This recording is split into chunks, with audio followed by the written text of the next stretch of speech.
Bonjour à tous et bienvenue dans ce nouvel épisode du podcast de Studio Deliam. Aujourd'hui, nous abordons une question importante et pleine de défis pour l'avenir du cinéma. Le cinéma indépendant est-il voué à disparaître ? Depuis ses débuts, le cinéma indépendant a toujours représenté un espace où la créativité, l'innovation et des voix nouvelles pouvaient s'exprimer en dehors des contraintes des grands studios. Cependant, face à l'ascension des mastodontes du box-office, dominés par des franchises ou des productions gros budget, le cinéma indépendant semble de plus en plus menacé. Les films indépendants peuvent-ils encore survivre dans ce paysage cinématographique en constante évolution ? Dans cet épisode, nous allons examiner les défis auxquels font face les cinéastes indépendants et la place qu'ils occupent dans l'industrie cinématographique.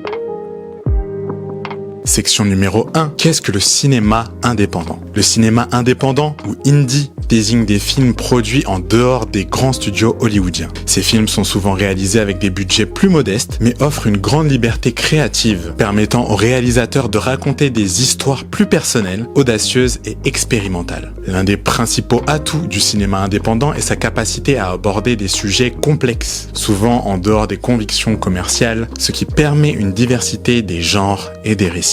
Dans le passé, des films comme Pulp Fiction en 1994 ou The Blair Witch Project en 1999 ont prouvé que les films indépendants pouvaient avoir un impact considérable sur l'industrie cinématographique, non seulement sur le plan artistique, mais aussi commercialement. Ils ont ouvert la voie à une reconnaissance plus large pour les cinéastes indépendants. Mais aujourd'hui, face à l'omniprésence des productions à gros budget, l'indépendance cinématographique semble de plus en plus menacée. Section numéro 2, l'essor des grandes productions. Le cinéma indépendant a toujours fait face à la concurrence des grosses productions hollywoodiennes. Cependant, dans les dernières décennies, cette concurrence est devenue encore plus sévère. Les films à gros budget, souvent issus des franchises bien établies comme Marvel, Star Wars ou The Fast and Furious, dominent les écrans et le box-office. Ces films bénéficient de budgets de production et de marketing faramineux, ce qui leur permet de capter une large part du public mondial. Les films indépendants, avec leur budget plus réduit, peinent à rivaliser avec l'ampleur des productions des grands studios. De plus, ces films ne bénéficient pas du même niveau de publicité et de visibilité, ce qui limite leur portée. Les plateformes de streaming qui peuvent offrir une vitrine pour ces films sont elles aussi souvent dominées par de grands titres commerciaux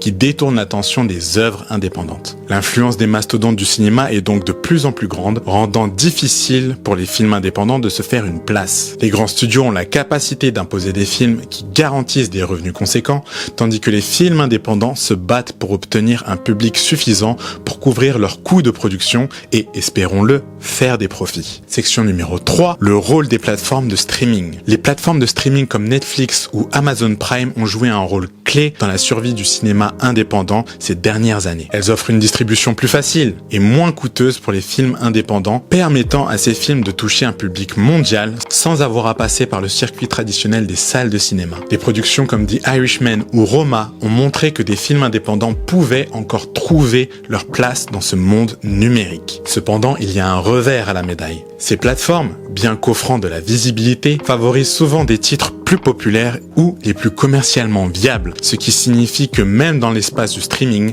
les films indépendants doivent se battre pour attirer l'attention. En outre, ces plateformes privilégient souvent des films qui correspondent à des attentes spécifiques du public, mettant parfois de côté les œuvres qui risquent de ne pas être immédiatement accessibles ou compréhensibles par une audience plus large. En fin de compte, les plateformes de streaming peuvent offrir une bouée de sauvetage pour certains films indépendants, mais elles peuvent aussi les submerger dans un océan de contenu où il est difficile de se démarquer. Section numéro 4, le financement et la production. Ce sujet reste l'un des principaux défis auxquels sont confrontés les cinéastes indépendants. Obtenir des fonds pour un film indépendant peut être un parcours semé d'embûches, surtout à une époque où les investisseurs cherchent des retours sur investissement rapides et importants. Les festivals de cinéma comme Sundance Film Festival ont traditionnellement joué un rôle crucial en offrant une vitrine aux films indépendants. Ces événements permettent aux cinéastes de se faire connaître et de décrocher des accords de distribution. Cependant, la concurrence est de plus en plus féroce et le marché des films indépendants est saturé, ce qui rend difficile pour les réalisateurs de se faire remarquer. De plus, la montée des productions low cost et de plus en plus de films financés par des plateformes de streaming qui contrôlent désormais une part importante de la production impose de nouvelles contraintes sur la créativité des réalisateurs. Les films doivent souvent s'adapter à des formats et des genres spécifiques qui attirent l'audience, ce qui peut étouffer la liberté créative créative si chère au cinéma indépendant.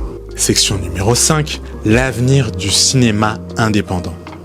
Malgré ces défis, il est difficile de dire si le cinéma indépendant est voué à disparaître. Les cinéastes indépendants ont toujours trouvé des moyens de s'adapter et de se faire entendre, avec des moyens de production plus accessibles grâce aux avancées technologiques, comme des caméras numériques de haute qualité à prix réduit, les outils de montage à domicile et les plateformes de distribution en ligne. Il est possible que l'industrie du cinéma indépendant se réinvente sous une forme nouvelle. Les films indépendants continuent d'offrir une perspective différente et un regard unique sur la société, les relations humaines et les thèmes souvent négligés dans les productions commerciales. De plus, avec l'émergence des nouveaux formats de diffusion, comme les plateformes de vidéos à la demande ou des festivals numériques, il est possible que les cinéastes trouvent des moyens de s'affirmer sans être étouffés par les mastodontes du cinéma. Enfin, le soutien croissant des publics pour des œuvres plus diversifiées et originales peut également donner un élan au cinéma indépendant. De nombreux spectateurs sont en quête de films plus authentiques et moins formatés.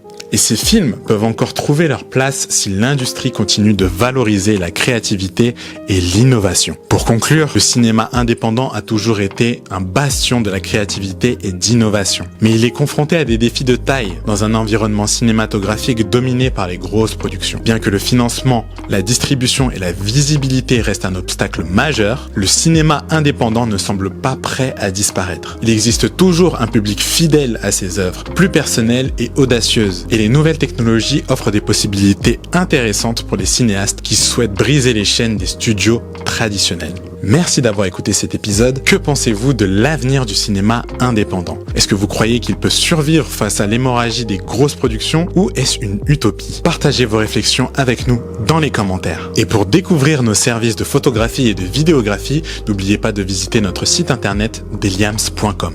À très bientôt pour un prochain épisode.